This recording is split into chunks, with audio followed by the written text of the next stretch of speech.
Bismillahirrahmanirrahim. Assalamualaikum warahmatullahi wabarakatuh.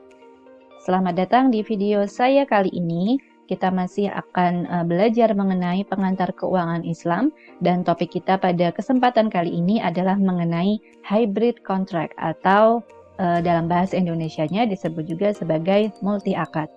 Kita bersama-sama memulai pembelajaran kita dengan mengucapkan basmalah. Bismillahirrahmanirrahim. Baik, jadi hybrid contract itu sebagaimana yang sudah saya sebutkan barusan, kalau dalam bahasa Indonesia disebut juga sebagai multi akad, yakni kontrak yang dibentuk oleh beberapa kontrak yang beragam atau banyak akad, ya. Kemudian, mengapa ada hybrid contract? Padahal sebenarnya akad itu kan akad yang tunggal, ya. Kalau akad mudharabah, ya akad mudharabah, akad murabahah, ya akad murabahah, akad qard, ya akad qard. Tapi kenapa harus ada hybrid contract? Emang boleh dalam syariah. Soalnya juga ada beberapa yang saya dengar mengatakan bahwa multi akad itu nggak boleh. Jadi sebenarnya tuh gimana gitu. Nah, sekarang kita akan belajar bareng-bareng, ya, kita akan belajar bersama-sama. Jadi, kenapa ada hybrid contract di era modern seperti sekarang ini, yang mana mungkin kalau kita pelajari di sejarah nggak ada, ya, di zamannya Rasulullah atau zamannya Khalifah, mungkin kita belum menemukan istilah hybrid contract atau multi akad seperti ini. Dulu itu akad itu sifatnya personal, dan akad itu juga dilakukan berupa akad tunggal. Tidak lain tidak bukan karena muamalah itu kompleks, ya. Bahkan Rasulullah juga bilang bahwa antum a'lamu bi umuri dunyakum, karena Rasulullah juga pasti sudah mendapatkan petunjuk dari Allah Subhanahu wa taala bahwa perkembangan muamalah di tengah manusia ini seiring bertambahnya zaman pasti akan semakin rumit, akan semakin kompleks menyesuaikan dengan kebutuhan dan peradaban manusia saat itu.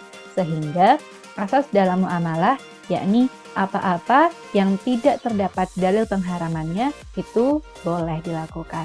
Baik, jadi kita kembali lagi kepada alasan kenapa hybrid contract ini diperbolehkan oleh Dewan Pengawas Syariah di lembaga-lembaga keuangan syariah, terutama di Indonesia. Jadi karena yang pertama, akad-akad tunggal di masa ini itu nggak bisa mengakomodir kebutuhan manusia. Sebagai contoh, ini dalam akad selain lembaga keuangan syariah, ya. Dalam pembelian makanan dengan jasa antar. Zaman dulu orang ya masak sendiri gitu kan. Tapi kalau di zaman sekarang ini kan semuanya serba instan. Kita kalau lagi males masak ya pesen food delivery gitu, pesen makanan dengan mempergunakan jasa antar. Nah, dalam pemesanan makanan atau pembelian makanan dengan jasa antar, di situ tuh nggak cuma satu akad, nggak cuma akad jual beli, tetapi juga ada akad qard, apalagi kalau ini difasilitasi oleh pihak ketiga selain jasa delivery restoran, ya. Jadi ada driver yang membelikan terlebih dahulu makanan kita di restoran atau warung makan tersebut. Kemudian nanti kita juga memberi tambahan, yaitu ijarah, sewa jasa driver. Kemudian itu akan dibayarkan di akhir. Nah, ini adalah beberapa atau salah satu contoh pelaksanaan hybrid contract atau multi akad dalam jual beli, ya, dalam pembelian makanan. Kemudian untuk lembaga keuangan atau institusi keuangan syariah, akad muamalah itu kan tadinya awal mulanya personal, mudharabah, musyarakah, qard, kemudian ijarah. Nah, tetapi di dewasa ini itu berubah dari yang tadinya semula personal atau individual menjadi institusi atau sifatnya itu kelembagaan. Kenapa? Karena diadopsi oleh lembaga keuangan dan itu menimbulkan kerumitan tersendiri. Semakin terasa di era transaksi keuangan modern yang semakin kompleks. Ya, kita tahu sendiri uang saja yang tadinya berupa uang koin, kemudian berubah, ada backup emasnya, kemudian berubah lagi jadi fiat money yang nggak ada nilai intrinsik emasnya, dan sekarang kita ketemu sama yang namanya digital money, dan kita mempergunakan digital money mungkin lebih sering dibandingkan kita mempergunakan cash money. Nah, hal-hal tersebut itulah yang membuat keuangan kita itu semakin kompleks, sehingga hybrid contract ini juga muncul dalam akad-akad yang kita lakukan. Kemudian, persoalan hybrid contract ini berkembang dari teori bahwa syariah itu tidak membolehkan dua akad dalam satu transaksi akad atau two in one atau ta'aluk. Padahal larangan two in one ini hanya terbatas dalam 3 kasus saja berdasarkan hadis Nabi Muhammad SAW. Yang pertama adalah larangan bai'atain fi bai'atin atau 2 jual beli dalam 1 jual beli. Yang kedua, larangan sofqataini fi sofqatin, 2 kesepakatan dalam 1 kesepakatan.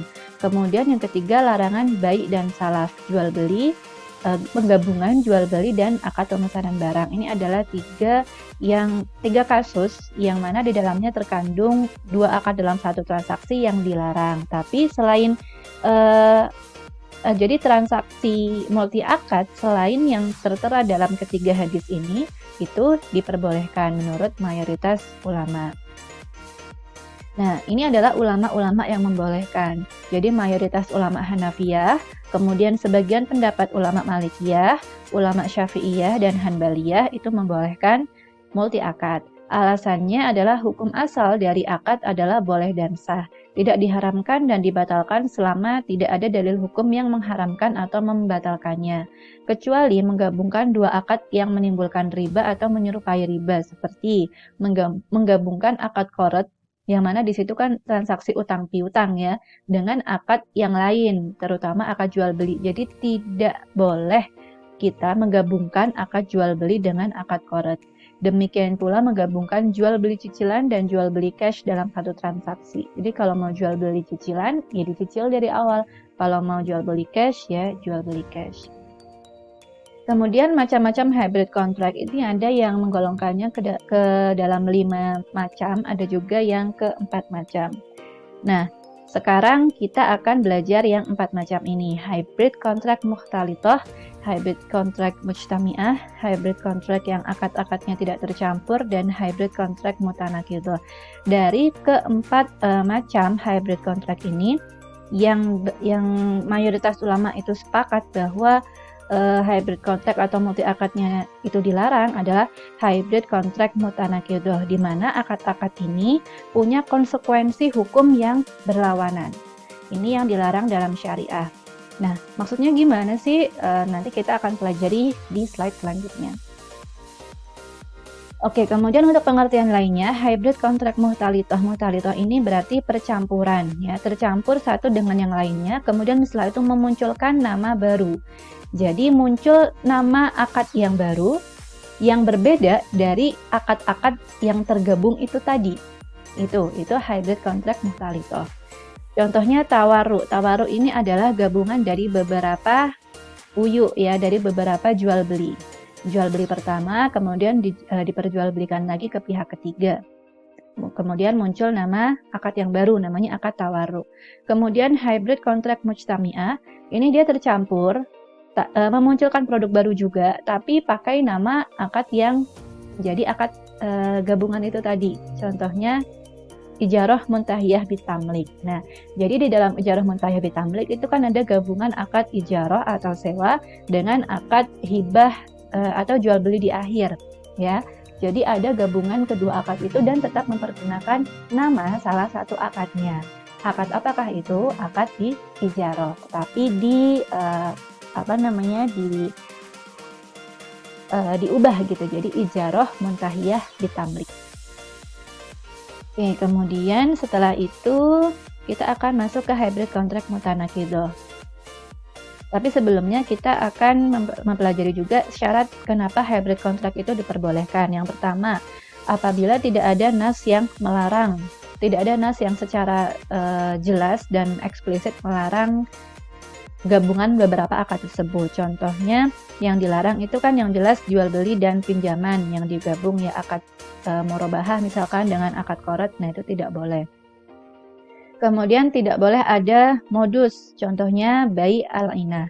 Kemudian tidak memiliki konsekuensi hukum yang berlawanan. Contohnya jual beli dengan hibah. Karena jual beli ini kan dia orientasinya adalah profit, sementara hibah ini kan orientasinya sosial. Jadi tidak bisa digabung. Kalau mau jual beli ya jual beli, kalau mau hibah ya hibah.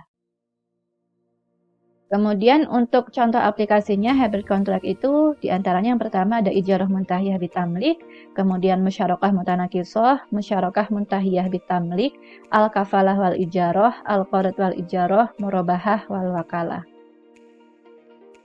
Nah, kemudian ini nanti akan menjadi suatu istilah yang baru nih. Jadi akad itu sendiri, sementara produk itu sendiri, hal yang berbeda gitu. Jadi produk itu adalah produk layanan yang ditawarkan oleh lembaga keuangan dalam menjalankan bisnisnya. Di dalamnya itu terdapat beberapa akad muamalah. Inilah yang disebut sebagai produk lembaga keuangan atau produk bank. Nah, mudharabah, ijarah muntahiyah bitamlik, musyarakah mutanakisoh yang ada di perbankan syariah itu adalah nama produk ya, bukan nama akad. Kenapa? Karena bisa jadi di dalam produk ijarah muntahiyah bitamlik itu terdapat beberapa akad. Dalam produk murabahah itu juga terdapat beberapa akad. Seperti itu. Nah, kemudian ini adalah tadi ya hybrid contract yang mutanaqidah atau yang saling bertentangan. Di antaranya yang pertama, akad jual beli dan shoraf. Nah, jadi mayoritas ulama Maliki berpendapat akadnya itu batal karena alasan ketentuan hukum kedua akad itu saling menafikan atau saling meniadakan. Dalam akad shoraf itu dalam akad jual beli itu diperbolehkan penundaan dan khiyar. Jadi dibolehkan menunda atau dibolehkan mencicil dan akad dan juga khiyar atau tawar-menawar ya. Sedangkan kalau shoraf penundaan itu nggak boleh. Dalam transaksi tukar-menukar uang ini kita harus real time ya. Tidak boleh ditunda-tunda. Kemudian yang kedua, terhimpunnya jual beli dan ijarah. Ini ada perbedaan ulama. Yang pertama, ulama-ulama yang menganggap bahwa terhimpunnya jual beli dengan ijarah itu batal karena hukum dua akad berlawanan dan tidak ada prioritas satu akad atas yang lain. Yang kedua, kedua akad itu sah. Imbalan dibagi untuk dua akad sesuai dengan harga masing-masing objek akad. Nah, sementara dalam ijarah muntahiyah bitamlik sendiri itu sebenarnya terhimpunnya itu juga setelah selesai ijarah baru kemudian diberikan akad lagi, baru kemudian dilakukan akad lagi yaitu akad hibah atau akad jual beli ya. Jadi di awal itu terhimpunnya masih berupa wa'ad atau bukan akad kalau untuk ijarah muntahiyah bitamlik. Sehingga menurut Dewan Pengawas Syariah dan menurut Majelis Ulama Indonesia yang merupakan kumpulan dari sekian madhab Islam yang ada di Indonesia itu memperbolehkan ijarah muntahiyah bitamlik. Kemudian hybrid contract model dan konstruksinya di bank syariah. Jadi produk bank syariah itu kebanyakan memang memuat multi akad, baik secara eksplisit sebagai penamaan produk, contohnya tadi musyarakah mutanakisoh atau ijarah muntahiyah bitamlik ya, maupun implisit, tidak dimunculkan sebagai nama produk. Contohnya murabahah, padahal di dalamnya itu ada beberapa akad yang dilakukan. Kemudian selama tidak bertentangan atau tidak termasuk ke dalam multi akad yang ada pada ketiga hadis yang sebelumnya saya sampaikan, untuk hadisnya nanti teman-teman bisa cari sendiri ya, maka pendapat yang kuat dari para ulama adalah diperbolehkan. Berikut adalah beberapa produk atau instrumen yang ada di lembaga keuangan syariah. Dalam hal ini saya beri contoh adalah bank syariah ya, jadi contohnya seperti ini. Prinsipnya memang wadiah. Aktivitasnya ada funding dan service. Produknya ada giro, tabungan, safe deposit. Nah, akad yang digunakan ada wadiah yat dhamanah, wadiah yat amanah. Kemudian untuk musyarakah, yaitu ada musyarakah, mudharabah musyarakah, ya. Kemudian untuk financing, ini juga pembiayaan rumah dan sebagainya. Ini ada akad-akadnya. Nah, kemudian ini pembiayaan sewa beli, ijarah muntahiyah bitamlik. Memang nama akadnya itu satu, tapi nanti kalau ditelusuri lagi, proses dari awal pengajuan pembiayaan sampai nanti ada di tangan kita produknya, sampai lunas semuanya, itu kita bisa menjalani beberapa akad ya. Tapi dalam perbankan syariah, dalam multi akad ini, akad yang sebelumnya harus sudah selesai dulu sebelum meneruskan ke akad yang selanjutnya. Jadi selesai satu akad baru kemudian dilanjutkan dengan akad yang lain. Tidak boleh dalam satu waktu, ya. Seperti tadi di salah satu hadis, larangan jual beli dalam satu waktu, larangan dua kesepakatan dalam satu kesepakatan. Kemudian sudah selesai, ya. Jadi ini teman-teman adalah bekal untuk teman-teman nanti membuat mini poster atau membuat carousel terkait dengan hybrid contract atau multi akad. Nanti teman-teman bisa memilih satu produk dari sekian produk yang ada di perbankan syariah, kemudian dipelajari dalam produk tersebut apakah terjadi multi akad atau tidak. Multi akadnya berupa apa saja. Seperti itu, ya. Semoga bisa dipahami. Dan sekali lagi yang paling penting itu saya kembali ke slide yang sebelumnya. Nah, yang paling penting adalah ini konsepnya teman-teman. Jadi multi akad yang tidak diperbolehkan adalah kalau ada dua jual beli dalam satu jual beli yang dilakukan dalam satu waktu, ya. Beda halnya kalau dua jual beli dilakukan secara berurutan. Setelah selesai jual beli yang pertama, kemudian dilakukan jual beli yang kedua. Ini contohnya tadi dalam tawaruk, ya, makanya tawaruk diperbolehkan. Kenapa? Karena jual beli yang pertama selesai dulu nih, baru kemudian dilanjutkan dengan jual beli yang kedua. Nah, kemudian yang kedua, larangan soft quote ini fi soft quotin. Nah, ini contohnya dalam ijarah muntahiyah bitamlik tadi, ini nggak memenuhi ini. Kenapa? Karena ijarahnya selesai dulu, baru kemudian dilanjutkan dengan bayi atau dengan hibah. Sementara akad, kenapa bisa muncul bitamlik itu di awal? Karena ada wa'ad, dan wa'ad ini berbeda dengan akad, ya. Jadi wa'ad atau janji yang dalam bahasa Arab itu diartikan sebagai wa'ad, itu janji yang masih bisa berubah seiring dengan adanya beberapa komponen atau beberapa faktor gitu. Jadi nggak harus diiyakan, itu wa'ad. Dan janjinya hanya diberikan oleh satu pihak, oleh perbankan. Jadi perbankan itu menjanjikan nanti kalau misalkan memang mau di akhir itu mau membeli barang tersebut, contohnya rumah gitu, nah maka diperbolehkan gitu. Kalau misalkan nggak jadi mau beli, ya udah nggak jadi gitu, ya. Itu namanya wa'ad. Tapi kalau akad, dua-duanya tuh benar-benar harus, akidain ini harus sepakat, kemudian ada konsekuensi yang muncul dari situ, ya. Semua faktor harus dipertimbangkan, itu adalah akad. Tapi kalau wa'ad enggak, wa'ad lebih fleksibel, ya. Kemudian larangan baik dan salaf, ini maksudnya jual beli dan akad pemesanan barang dalam satu waktu juga. Jadi kalau akad pemesanan barang, ya pakai akad pemesanan barang, namanya akad salaf. Nanti akadnya bisa menggunakan akad salam atau akad istisna.